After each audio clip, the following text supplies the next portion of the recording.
And tonight was the first commitment ceremony of the season. and it was alright. It was far less explosive than I was expecting. There was a lot that went unsaid. I mean, I don't know. A lot of things are unsaid, but you can see it in the faces. Some of them, yeah, some things, but still a lot that I personally think should have been said that wasn't. But, it is what it is, unless it was said off, Who are we starting with? whatever shown. Who would you like to start with? Beck and Danny. Well, I just thought it was a bit too sailing. It was all nice and sweet, and we've had a few problems, but we found mature ways to come about.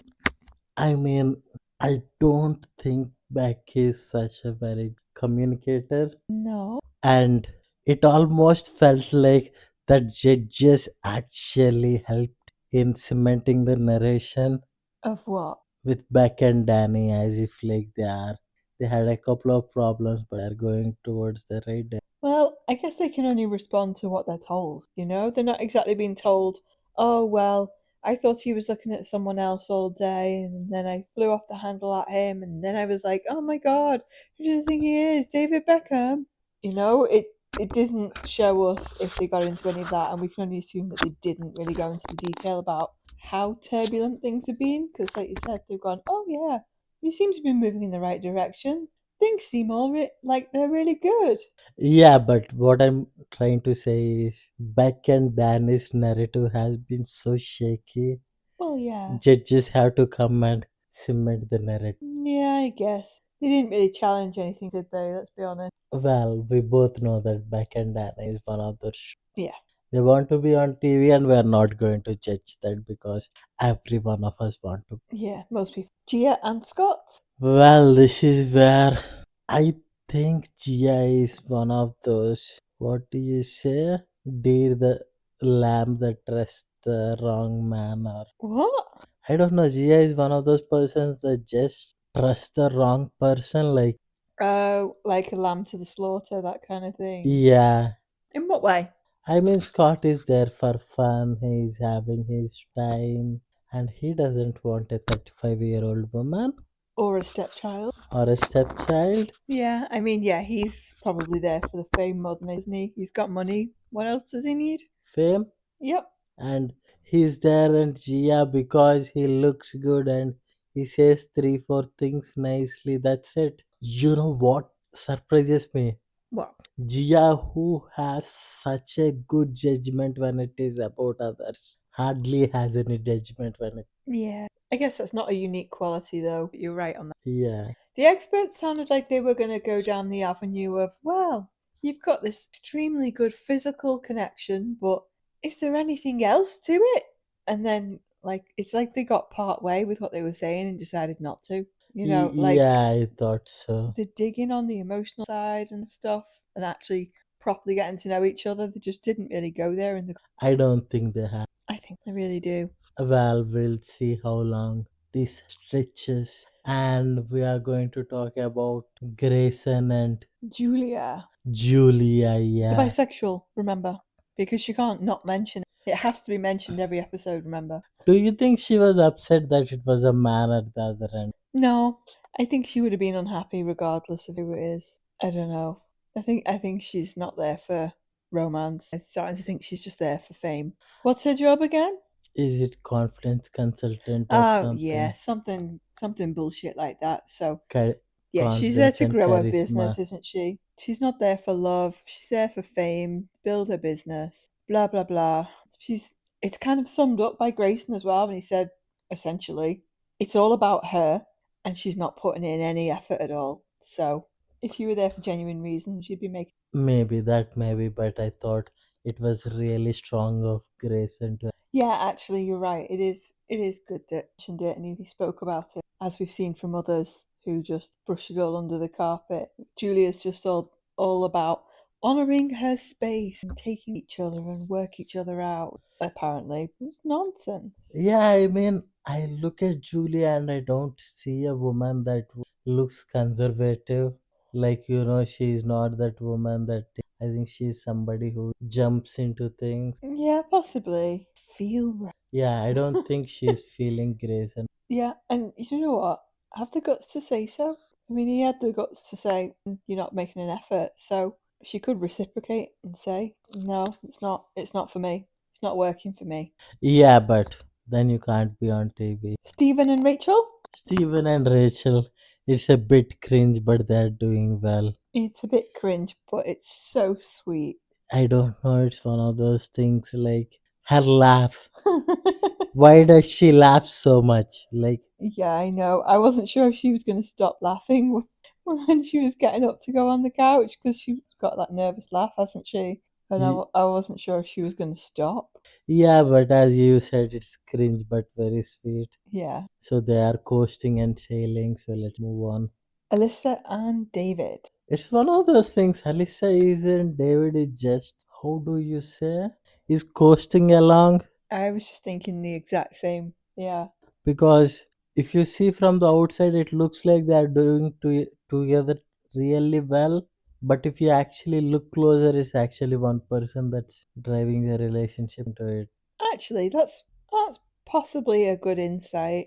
We'll only find out as time goes on, I guess. But yeah, which one do you think is putting in all the effort? Alyssa. Yeah. So, as long as she keeps on putting the effort and he keeps coasting, it will look like a golden pair. Yeah, I suppose so. I didn't think it was very fair of Gia to be making bitchy comments while it is what it is. Yeah, I mean, Gia has, I think it's the jealousy or insecurity because it only happens with pretty woman, it doesn't happen with others. Like, Yeah, I get what you mean. I do, I get what you mean. Rebecca and Steve. I don't really understand the thing with Steve. I understand that he might be looking for maybe a 20-year-old or at the late, at the oldest a 30-year-old. Yeah. But I don't understand like what is he trying to say? What is he? It's just one of those things. He doesn't fancy her. And again, he wants to be on TV, so he's not going to own up to it and leave. You think so? Yeah. But first of all, just a liar. He really is a liar. So she asked him outright, didn't she, about the red flag green? What were the red flags that you said? And he was talking around it. Like, well, I said this and I didn't really say that. And then when she was asking him about it, oh, I don't necessarily think I said this. Did I? I don't remember. They tried to call him out. And it's like, why you always lying? I mean, is it actually lying or is it avoiding conflict? That's two different things. It's both. They might be two different concepts, but he's effectively doing both. I Yeah. say effectively, not as in he's doing it well. Yeah, she seemed to be wanting to go into the commitment ceremony, hoping to expose whether he's being truthful or not. And I don't think she came out with that clarity because it just continued with all the lies and the avoidance, and then it kept cutting to see everybody else's faces while he was coming out with this absolute bullshit. And they're like, huh? He didn't say that. What's going on? Oh my god, why is he saying that? He didn't say that yesterday. Yeah, I wish No one called him somebody. out on it. Why? I think it's one of the bond among men. Ugh. Like, it's, as I said, it's nice and not nice at the same. Did think it was funny because while all that was going on, John and the other experts, you could see they were just really like trying to scrutinize what he was saying. They didn't fully buy it, and they're like, "Huh? Okay, like let's just take it on." And then when Alessandra asked Rebecca a direct question, Steve let her say like two words and then cut in, and she was like, "No, no, I asked her." Yeah, and Because he was just trying to continue spinning his narrative. yeah, and also I'm thinking if Married at First Sight should scrap the middle age Yeah, because all the men that are coming, the last guy that has, problematic. yeah, he is going through some shit himself, and the others, they actually were hoping really younger woman more or Yeah. less. Yeah.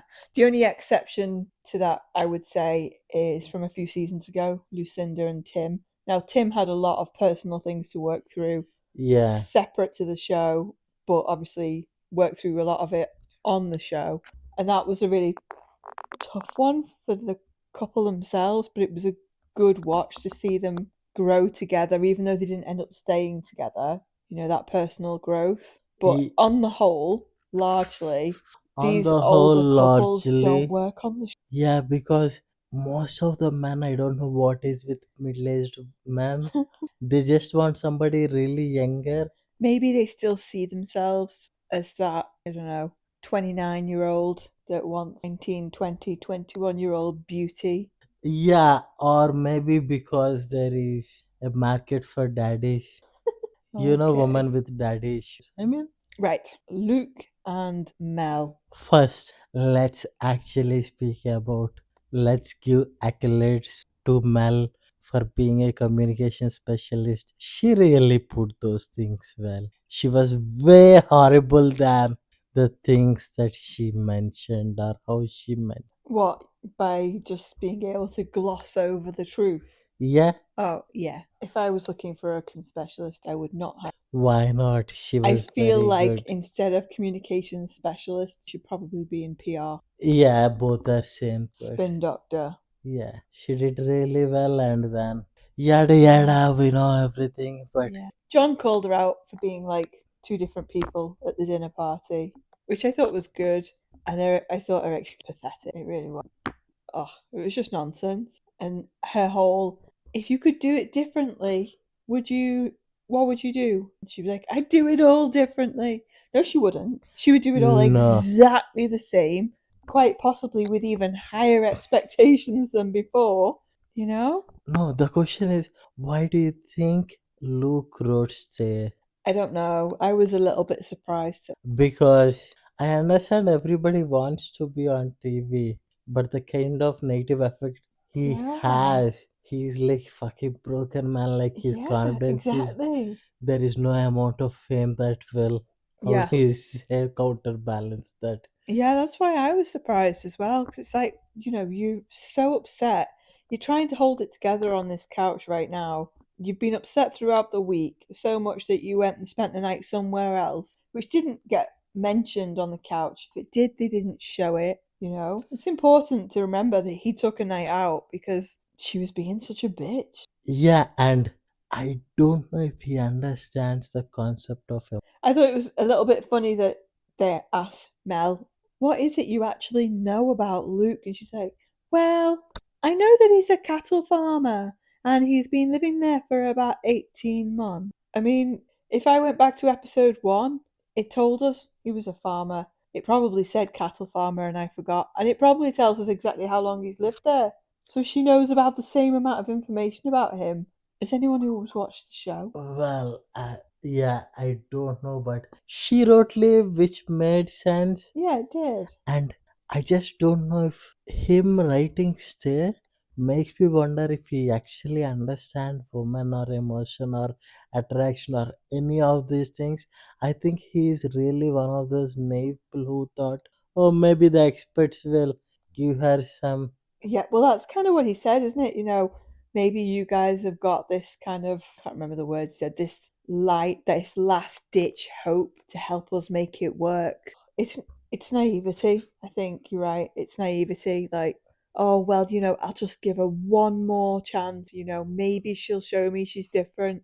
I think he's going to come out the end of this week just for more hurt. If he makes it to the end of the week, she might drive him out. Yeah, there could be few things that could go wrong. She might actually choose to stay in the experiment. Yeah, I don't know about that. When he revealed that he'd written stay, she looked terrified. The look on her face was a picture.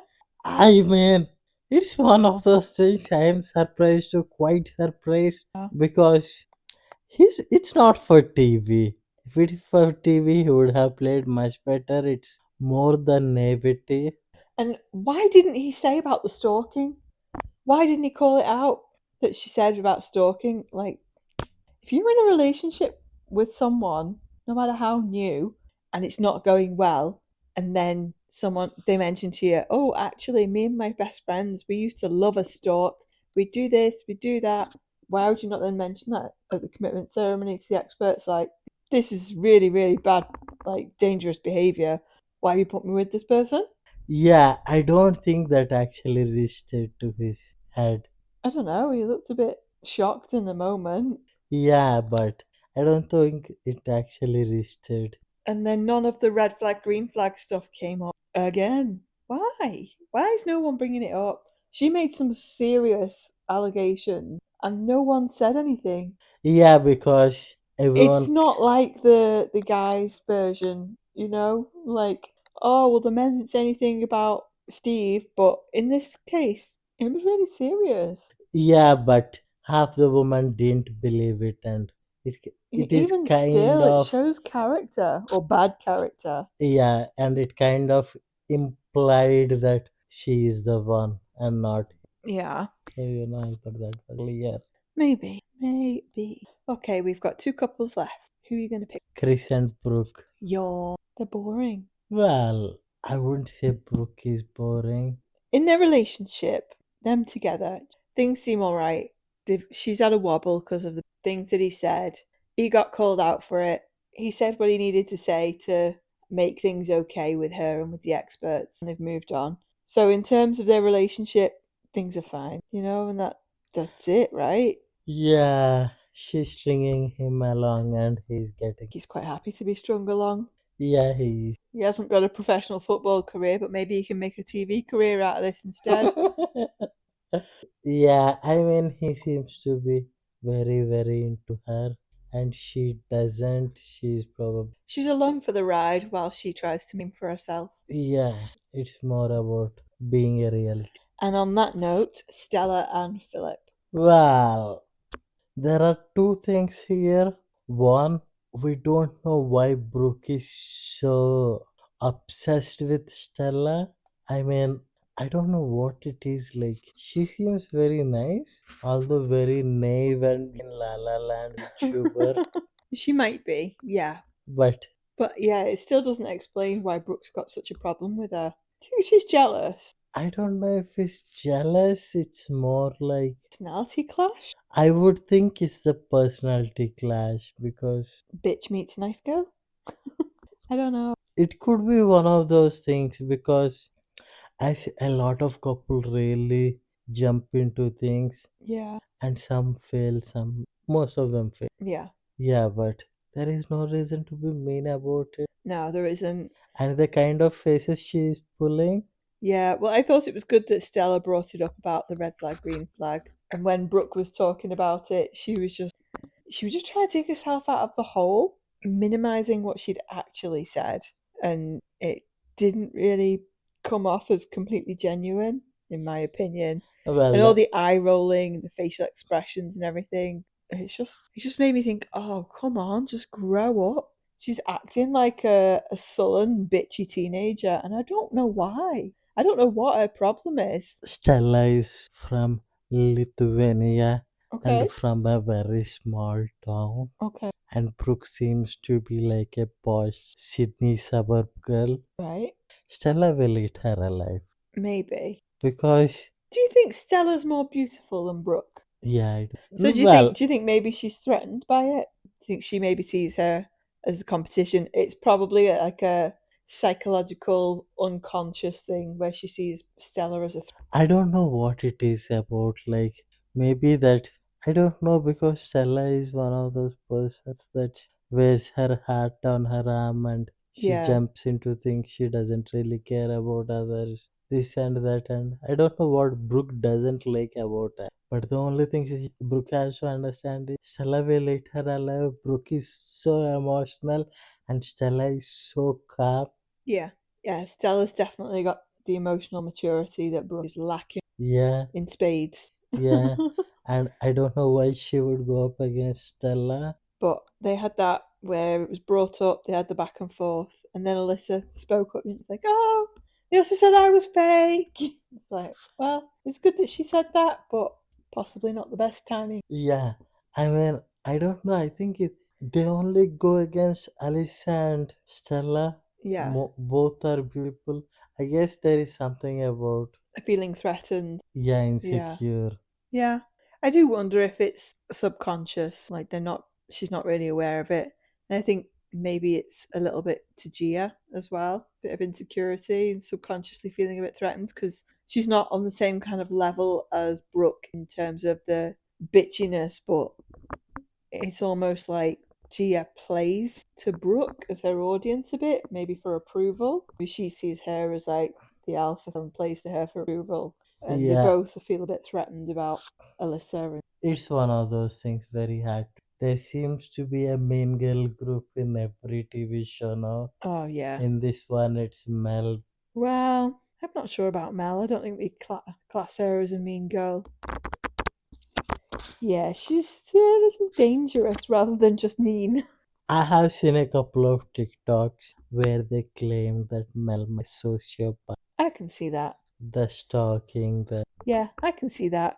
Just from the few things we've seen so far. Yeah, I agree. It's possible. She's got potential. I might be the only potential that I see in her, but she's got potential.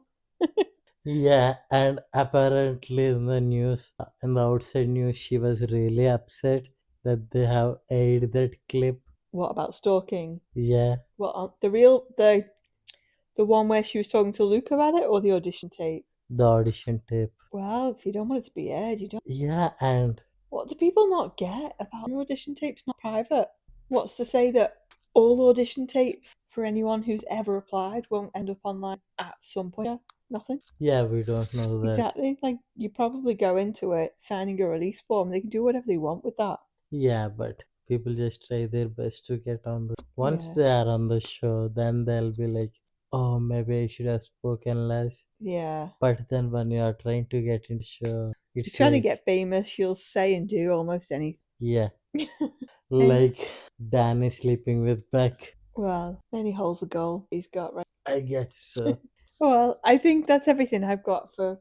Yeah, me too. I think that We shall continue tomorrow. we shall continue.